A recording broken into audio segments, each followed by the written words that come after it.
Hey humans, Batsy here with another Create video. Today I wanted to revisit the design I made a couple months ago for a gold farm with the Create mod. Since then, I have thought about few changes to improve the size, the rates, and all in all polishing a little bit the schematic. I have also been reading all the comments, and been researching other gold farms, to see where I could do better. As you can see around me, I have done several tests with different ideas, and I think I have everything I need to make a new, and much better farm. Also, if the humans are interested, I have a Discord server where we talk about Create, and hang out in general. There you can share your creations, chat with me, or others, ask for help if you're struggling making a farm. I will leave a link in the description below, and I hope to see the humans there. As for today's project, I wanted to start with what I have below me, the cobble generator. In the previous farm, I said that I didn't wanted to use Tango's idea for the cobble generator, because it's too laggy, and it's less reliable than simply having a bunch of drills around. I still stand by it, pistons tend to break. If the chunks aren't fully loaded, the server is lagging, the speeds or the redstone aren't the right ones. Many things lead to the Create piston breaking up. The reason why I changed of mind it's because I saw on Reddit, and I apologize because I forgot who posted it, and I don't know whose idea was originally, so can't really give the credit that deserves. But I saw some humans using gantries instead. When using two gantries facing opposite directions, but you glue them to the same contraption, simply powering the gantry makes it bounce to each direction. It's still as laggy as it was before, but this time doesn't break. I have tested it extensively. I had it running on the background at 1 frame per second while I was doing other stuff. I tried running it at full speed, and it never broke.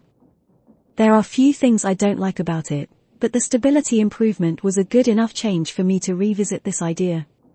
As always, I will be leaving the schematic in the description below, but I still recommend watching till the end, so the humans know how to operate this thing. Especially when it comes to fluids, and things that the schematic doesn't carry. So before further ado, let's get building.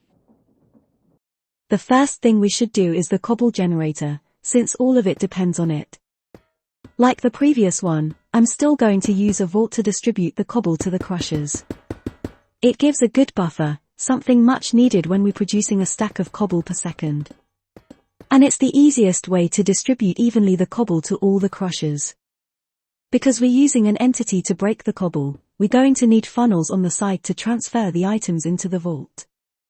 Then we want to place a layer of funnels at the top. These funnels will be part of the entity, and will make sure they gather all the cobblestone. In my farm I'm going to make it a 7x7, but you can make it smaller if you want to prevent the lag, or you don't need that much gold. The humans will also need to make sure all funnels are pointing downwards, so it actually collects the cobble.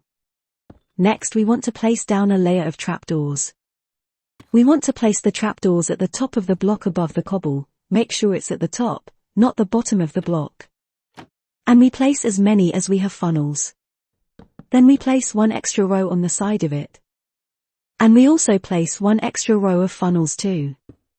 That's because it's going to bounce left and right, so it will always be a 7x7 in the middle. It should look like this. Pretty much taking the entire length of the vault minus one row. Now we want to fill up the next layer with pumps. This time we only want to fill up the 7x7 in the middle, so we're going to have an extra row of funnels and trapdoors on the side. Before we place down the pipes, we should make sure all pumps are facing the right direction. For that we need to give them some rotational power. That will adjust the pumps to their respective directions. When they get powered up, each consecutive one will be facing the opposite direction, so we need to flip them up.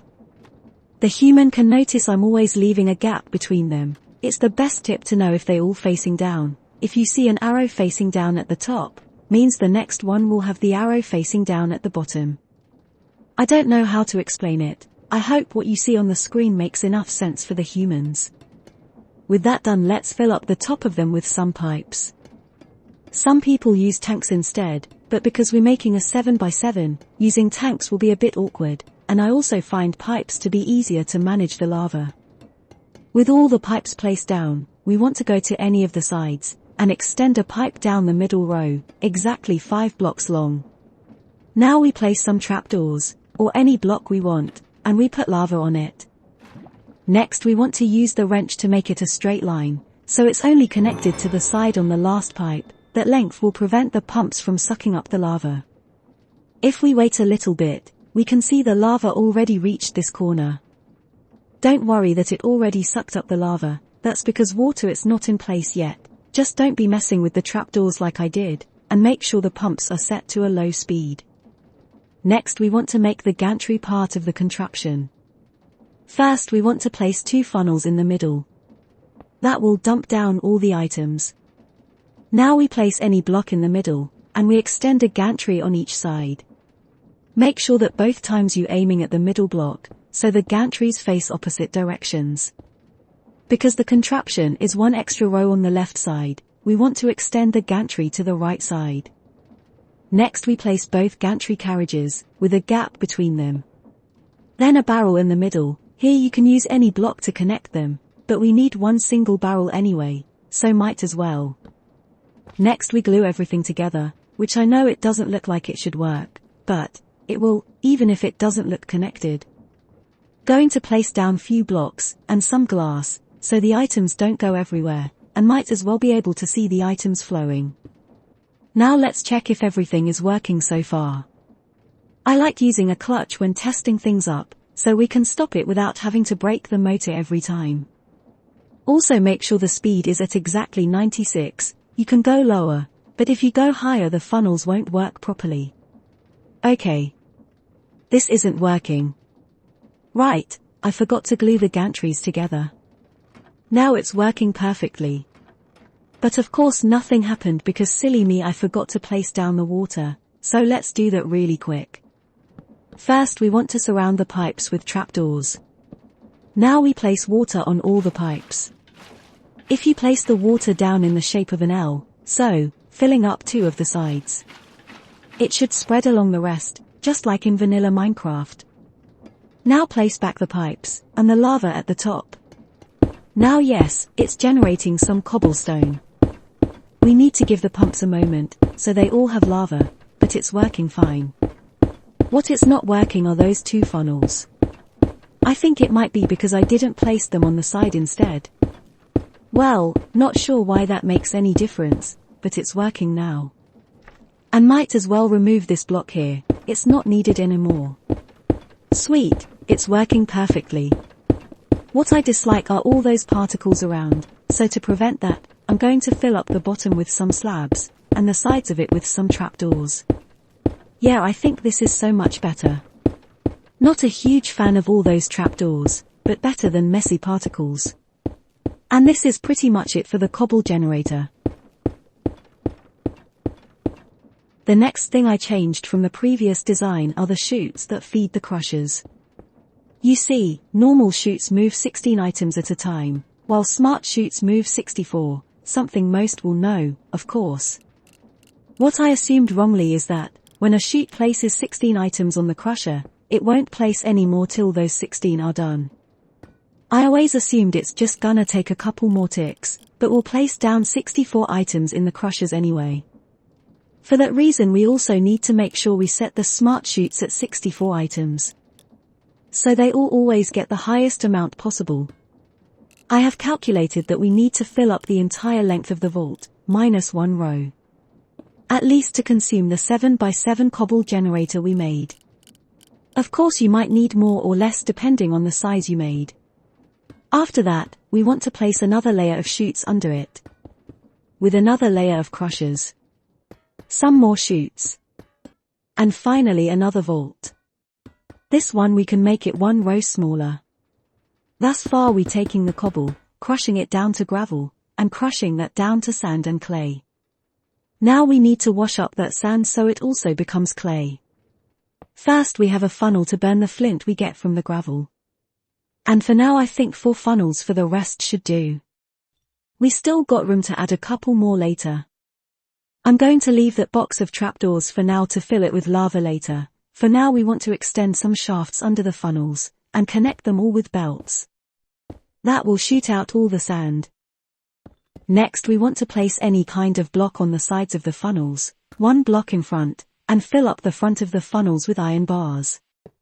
We do this so the items stay in the middle of the block when they exit the belt, this way we prevent them from getting stuck under the funnel above. Now we use any kind of block with some trapdoors, to keep the water in place in front of the belts. We can now fill it up with water and lava. It should be looking like this so far. To avoid using vaults, we're going to feed the basins directly. So we place 4 basins in front of the bars, on top. Then we place all the funnels leading into them. And before we move any further, we fill up all the filters. Clay for the funnels on the basin. Flint on the side funnel to burn it. Then a normal filter with clay and sand for the other 4 funnels. Next we fill up the top of the funnels with encased fans. This will move the items up onto the basins. And we place down a mechanical press on top of each basin. Like we did before, we want to extend more belts under the basins. And we place another belt above them, with some funnels leading onto it. And a chute at the end of the belt. It should be looking like this. Next we place another layer of any kind of block down here. And surround it with trapdoors to fill it up with lava. Then we place another 2 layers of trapdoors, so the items don't fly away. Making sure the trapdoors are on the inside, so the blocks stay close enough to the center of the block. It shouldn't make a huge difference this time, but just in case. Now we place a couple crushers under the smart chute. Then another belt right under the crushers. Now, leaving a gap above the chute, we place down a 2x2 vault, with the funnel on the side of it. And we make a little box for the water, making it one higher so the items won't fly away. And of course we fill it up with water. Next we fill up the top funnels with some encased fans, so we bring up that clay. And another one on the last funnel to wash up the last sand. We still need to connect it all up, but with all of this, we already reached gold nuggets. All it's left now is to compact them into ingots. This schematic was meant to be placed half underground. For that I'm going to mark where I want the grass to be, so I know where I want to compact the gold, and place the resulting vault for it. I ended up making it 3x3, and I think this is how I'm gonna lay it down. Now let's fill up some of the filters. Terracotta on these funnels. Gold and a dead bush on the top funnel. And for now the gold nugget on this side of the vault. Everything seems to be looking alright, I believe. So now I'm going to connect it all up, and bring you all back when I'm done. Since this might take me quite some time to figure out. Okay humans, it wasn't as bad as I thought it would be, but I think everything is mostly set up now, at least it's decently connected. I still want to tweak around some of the ratios, and make sure it's efficient enough. I'm also going to decorate everything, and prepare it all for the schematic. So I will get into that, and bring you back when everything is fully done. We'll also explain how to import the schematic, and set it up on your bases, so, stay tuned for that. Okay, now yes, we are fully done, and I have changed quite a few details actually. You might notice in the background that I changed the trapdoors, and some other visual details. I made sure the entire schematic is only made with vanilla and the Create mod, in case some humans don't use any extra mods. As for the actual farm, I have spent few hours tweaking many of the details here and there. Making sure everything is running at the right speeds, and everything is as efficient as I could make it. I'm sure there still might be some room for improvement, but I'm very happy with the results. I have calculated it a couple times over 10-minute periods, and it was producing between 220 and 250 gold ingots every 10 minutes, which means between 1300 and 1500 ingots an hour. More than double of what the previous one was doing. I also think visually just looks better than it was. I know the focus of farms should be on efficiency alone, but honestly love it if they can also look decent. Anyway, let me show you what I've done. First, I added this stressometer, something I didn't had last time, and I realized some humans struggled to know how much power they needed. For this one we're going to need nearly 90,000 stress units at the current speed, which I don't recommend tweaking around. Lowering it could mess up the rates, and even break the farm. I have also added this speed controller, not only to make sure the farm is at max speed, but also to force down the rotational direction of the farm. I noticed some humans had problems with my quarry because it was dependent on the rotational direction you input onto it. Now it shouldn't matter anymore. Whatever direction you connect, this speed controller will make sure to set it the right way. In this corner we have two more speed controller for the same purpose. One at 3 speed, for the pumps above. The last one at 96, for the cobble generator. They should also force down the rotational direction, so there are no problems with it. I might end up placing a clutch by the gearbox to mark where I would recommend connecting it to a power supply. As for the rest, it's fairly simple. We have the basin there to compact the nuggets into ingots, there is some lava back there to burn the bushes, and this little vault to store it all. Which I also added this funnel to take out some items. I used a depot since it was only 2 blocks tall, which should work good enough. Then if we go over here, I added this ladder to access the bottom part of the farm, which I think it ended up looking pretty alright. Now down here. Here I did most of the changes from the previous design, as you might have noticed already. So first, all of these funnels are set to 14, reason being that some basins were getting too much clay to process, while others were barely getting any. Next you might have noticed I added a vault in between. That's because without the vault, it was never evenly spreading out the clay between the basins, even with the funnels set to certain amounts. Then we output the materials from the vault straight onto the basins, at a max amount of 8 to be sure. And that drops it onto the lava, which I had to change a little bit.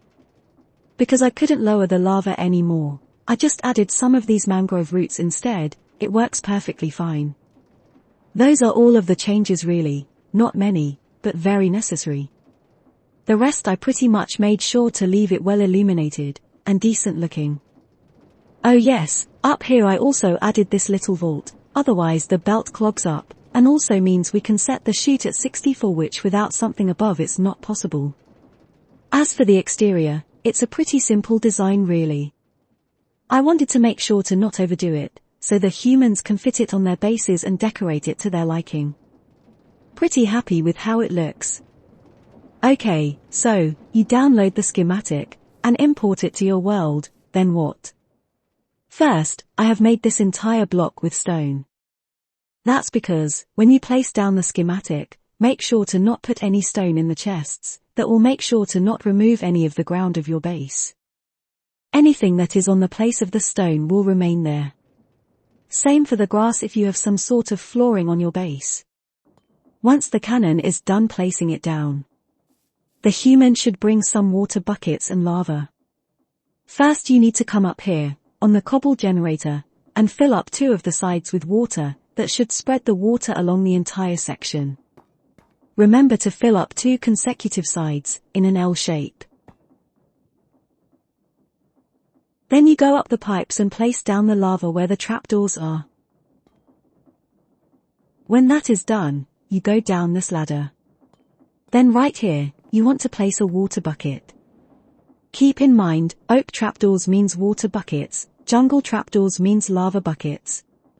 So on this side, with the jungle ones, you place down lava. Along this line with the oak trapdoors you place down some water. And under the roots, with the jungle ones, you place down some more lava. And that's pretty much it, the farm it's all set up now. Back here I added this clutch to turn off the cobble generator, since that's what lags the most. The rest of the farm it's fine so long as it's idle. But yeah, that's pretty much it. I might add a clutch to mark where I would add the power onto, but the rest will remain as you've seen. I hope the humans enjoyed this video as much as I enjoyed making it.